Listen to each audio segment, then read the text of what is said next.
Hey guys, back again with another video. This time is going to be how I got into like fitness, exercise, and why I then decided to become a personal trainer. So it all started probably like 4 years ago now. We're in 2020? Yeah, 4 years ago now. So what it was I used to do like a boxing fitness thing, and my coach got us doing like what he called body conditioning, and like one of the things was to sprint the length of like a sports hall backwards and forwards as fast as you could. So it was like as I turned, I turned but my leg didn't turn properly, so I ended up actually tearing my lateral collateral ligament, which runs on the outside of your knee, and overstretching my iliotibial band, both in one go, which wasn't great because I was then set for a very long recovery period, which actually took, I'd say, probably like a year to fully recover, maybe. But yeah, so it was like I went to the hospital because I didn't realise at first that I'd actually hurt myself. I just thought it was a bit of a twinge, I'll carry on. But yeah, I then realised sort of, I think it was like the next day, that I was in a hell of a lot of pain and something wasn't right. So I went to the hospital, got it all checked over and stuff, and at first they just said like, oh, it's just a sprain, like just keep walking on it, it'll get better, sort of thing. Rest it, ice it as much as you can. And it didn't get better, so I was under a physio, and they were really quite good. They were giving me like loads of different exercises and stuff to do, but my knee was still like a massive balloon. Like if I can find the pictures, I will insert them here somewhere if I can. I'm still quite new at this. And yeah, so it was an absolute pain because I was on crutches. Crutches are literally the most awkward, annoying things like ever. I despised being on crutches. I will do everything I possibly can to avoid ever having to use crutches again, just purely because like they make your hands sore, they're not comfortable, and they're just like, they're not practical, they're really annoying.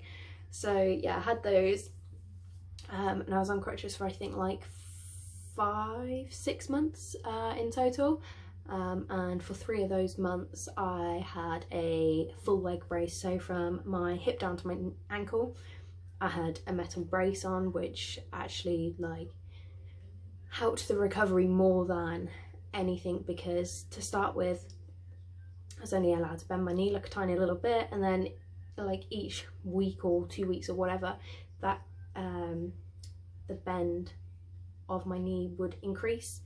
So then like it'd be the flexion and the extension of my knee that I'd be able to increase week in, week out, as the movement and the mobility got better, which was obviously helped with a lot of stretching, and quite a lot of mobility work and things. So it was a really long and annoying process. So as I was coming to the end of it in, I believe it was the October 2016, I made the decision to join a gym. I mean, as much as my physio was going, no, don't join a gym, like it'll make things worse, don't do it, don't do it, don't do it. I'd been at home on like an exercise bike at home, and I was just bored beyond belief. I was like, I can't just cycle, like I need to do something else. So I joined at my local, like what was the council owned gyms back then, leisure centres, and just went with one of my friends. And to start with I did do like mainly cardio because I had no idea what to do in the weights. Like I'd look at the weights and be like, yeah, they look really cool, I'd love to know how to use them, but then I'm like, I have no idea, so I'm not going to touch them. So my first few sessions was mainly like walking on the treadmill to again help increase with the mobility, increase the range of movement in my knee, and strangely enough in like my hip and my ankle as well, because I hadn't been using my leg properly and putting like full weight through them. I then had to work on my hips and my ankle mobility as well, and yeah, I mainly did that through either walking on the treadmill or going on the bike. But I used both actually. I used like the recumbent bike, which is where you're sort of like sort of sat back, like leaning back, you've got a nice little back support. And I use like a standard exercise bike, because using the two different ones, you've got two different ranges of movement which you're working on. One, because you're obviously completely upright, your legs are straight down, you're going like that with that range of movement, but then with the recumbent one, you're more like, you're sat back more, so you then have got like more of an outstretched leg. So again, it's working completely different ranges of movement. With the upright one, you're having to go like full 90 degree, if not more, bend of the knee, whereas the recumbent one is a lot more relaxed. So I did both of those. 2 seconds. I'm talking so much. But yeah, after like the first few sessions of just doing cardio, I just got so bored, and I was like, cardio is not going to strengthen my leg, like it's not going to help. I need to research into this more. So that's exactly what I did. Like I came home and was like, I just need to find out what I can do to help myself. So that's where I began doing the dreaded thing of Googling what to do, which most of the time health professionals will say like, oh, don't Google your symptoms and stuff, but this was obviously different because I was Googling how to help myself. So this is where I then started going into the gym. I'd go in, do like 15 minutes on the bike, and then I started using things like the leg press, obviously really lightweight, but I was doing high reps because I was like, right, I need to strengthen all of the muscles around my knee to, you know, avoid anything like this ever happening again, because when I say it was the worst thing, it was like, it sounds so dramatic, and it probably isn't the worst thing. Like looking back now, I'm like, yeah, okay, it was really annoying and it was an inconvenience, but there are bigger things. But yeah, so it started like on the leg press, really light, and then I would use the leg extension machine and the leg curl machine just to be doing like my quads, my hamstrings, because obviously they are two of the main muscle groups which support your knee and give you that stability that you need. And then I started to incorporate things like bodyweight lunges and bodyweight squats, which squatting and lunging can be quite difficult when you've had a knee injury, just purely because you have got that muscle imbalance there.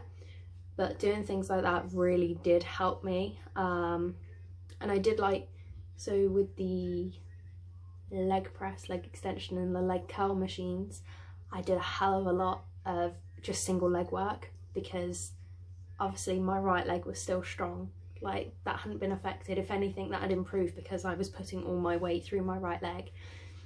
So I did a lot of single leg exercises, so just do single leg on the leg press and things like that, and then I'd do it with both legs like you're supposed to, just to ensure that my left leg was increasing in strength and muscle and things, but at the same time that my right leg wasn't just gonna like completely go downhill and be massively weaker compared to my left leg once my left leg recovered, sort of thing.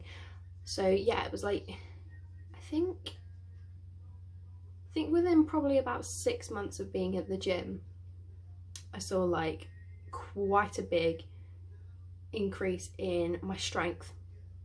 Within sort of 6 weeks, my mobility was a million times better. I could actually properly straighten my leg, I could properly bend my leg, because before that I couldn't bend or straighten it fully, obviously because of the amount of swelling that I had. Which, don't get me wrong, like the gym work was quite painful, but looking back, I think the strength work was honestly the best thing I could have done for myself, which is then why, I mean, it was 2 years after I originally like very first stepped foot in a gym, but 2 years later, like I'd just lost my job. It was like an office job, so I just lost that job, and I was like, oh god, like I really don't know what I want to do with myself. Like I'm 22, I need to, you know, decide what I want to do, because I didn't do A-levels, I didn't go to college, I didn't do any of that, I just started work. So I thought, like, what could I do? Like, what do I really love? What do I really enjoy? And the easiest answer was I love going to the gym, like absolutely love it. And I used to love like just helping to teach my friends the basics of what I'd learnt myself. And yeah, so I enrolled on my personal training course with a company called Focus Training, who I'm now doing my level 3 sports conditioning with. So I enrolled on it in 2018. By the end of March 2019, I'd passed my level 2, my fitness instructor qualification. So started it in the December, finished it in the March, and then I went straight onto my level 3, which I then qualified as a level 3 personal trainer in November 2019. Yeah, 2019, so last year. So I've been qualified now just under 6 months. 6 months. 6 months at the end of this month, actually. So yeah, it's been quite it's been quite an interesting one. So it has been like a crazy 6 months. I started up my own business, which is actually currently on hold at the moment because of this whole virus situation. So started that. I started my sports conditioning course, which is the same as strength and conditioning. It's just like a level below, because strength and conditioning is normally a level 4.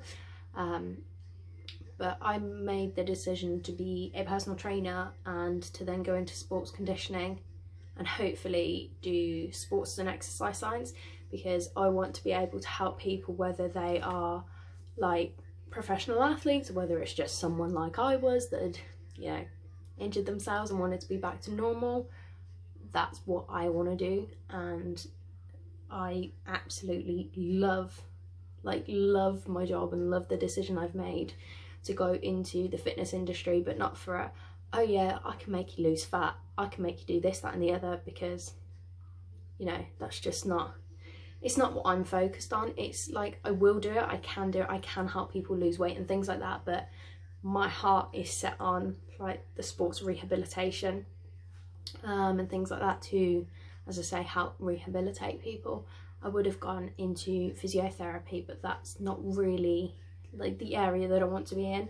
I want to be able to work with, as I say, athletes, whether they're semi-professional, amateurs, professional, whatever, like whatever level of athlete you are. That's like, that is exactly what I want to be doing. Like in 10 years time, I ideally want to be working within like the fitness team, within a football club, whether it's like National League or whether it's like League 2, League 1, whatever. That is what I want to be doing, because to me there is nothing better than, you know, getting back to normality, which is sorry, I keep touching my hair which is strangely like what I'm doing at the moment, like working with my occupational therapist that I had to actually like re-strengthen my wrist, but that'll be like, I keep saying like that will be a completely different video. I will do a full video about my De Quervain veins and how that all happened. That's not an injury though, fortunately. I'm not that injury prone. You're not going to get injured if you ever train with me or anything like that. That's actually just an overuse thing from lifting too much, basically, when I was waitressing. But yeah, full video coming on that soon. Yeah, I mean, this has been rambly again because that's kind of all I can do is just ramble and waffle a load of rubbish. But yeah, that's basically how I got into fitness and exercise, why I started in the gym, and why I then decided to take the career path I have with the personal training, the sports conditioning, and hopefully sport and exercise science. But yeah, that's it for today. If you do have any questions or anything at all, my Instagram and my Twitter will be down below, so just drop me a message. Quite happy to answer any questions you have, whether it's based around like exercise or whether it's about calories and macros and things along those lines, more than happy to answer any of those type of questions. So just drop me a message and I'll see you soon. Bye.